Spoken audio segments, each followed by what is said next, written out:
हाय। आज की सुबह निशु के लिए थोड़ी सी अलग थी क्योंकि निशु ने आज अपने जीवन का पहला ब्रश ट्राई किया था। रेडी होने के बाद उसने अपने पापा से कहा कि मुझे शूज़ पहना दीजिए, तो उसके पापा ने उसे शूज़ पहना के दिए और हम लोग निकल गए थे निशु को पोलियो की दवा पिलाने के लिए। हॉस्पिटल जाने के बाद निशु आराम से यहाँ वहाँ ताकने लगा था, मतलब उसे लग रहा था पता नहीं अभी क्या होने वाला है, और आराम से जाके चेयर पर बैठ गया। बट उसने बहुत अच्छे से दवाई भी पी ली और मुझे अपने हाथ का निशान भी दिखाने लगा। घर आने के बाद हम लोगों ने किया था बढ़िया सा नाश्ता और रेडी हो गए थे बाहर जाने के लिए, और हमें जाना था रानी के बाग मुंबई जू में।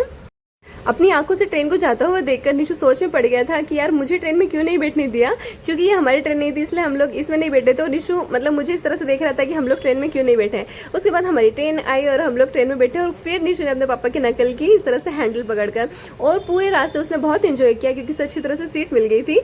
स्टेशन पहुंचते ही सबसे पहले हमने गन्ने का रस पिया और फिर पैदल ही निकल पड़े थे जू की तरफ। वहां पहुंचते ही इतने सुंदर सुंदर फूलों को देखकर मेरा मन एकदम से खुश हो गया था। उसके बाद देख सकते हैं निशु का एक्साइटमेंट कितना हाई लेवल पे था, वो एकदम उछलने लगा था कि कब अंदर जाएंगे। अंदर जाते ही इतने सुंदर सुंदर प्यारे प्यारे पक्षियों को देखकर निशु एकदम खुश हो गया था। उसके बाद में इस तरह से स्टाइल से खड़े होकर वो अंदर झांकने लगा था कि भाई अंदर क्या है। अंदर भी बहुत सारे पक्षी वहां उसका इंतजार कर रहे थे। उसके बाद में ये जो फाउंटेन था वो बहुत ही सुंदर लग रहा था, छोटे छोटे टर्टल्स और ये पंछियों की जो मीटिंग चल रही थी, सबसे पहले मैंने उसे कैप्चर किया। उसके बाद प्लेग्राउंड आया था और निशु ने बहुत सारा झूले झूला।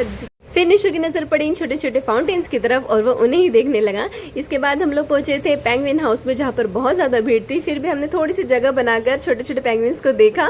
निशु बहुत खुश हो रहा था उन्हें देखकर। उसके बाद हम लोग बाहर की तरफ आए। हम लोगों ने चीतल, बारहसिंगा, हिरण, हिप्पोपोटामस, बहुत सारी चीजें देखी और आखिरकार हम लोग पहुंचे थे बंदरों वाली एरिया में, जहां पर निशु इतना खुश हो रहा था पूछिए मत। उसके बाद में हम लोगों ने टाइगर को भी बहुत पास से देखा और आज हमें सभी एनिमल जो थे वो हमें दिखाई दे गए थे। उसके बाद में ये सुंदर सी जगह थी जहां पर बहुत ही सुंदर फोटोज और वीडियोस बनाए जा सकते थे, और हम लोगों ने भी बनाए।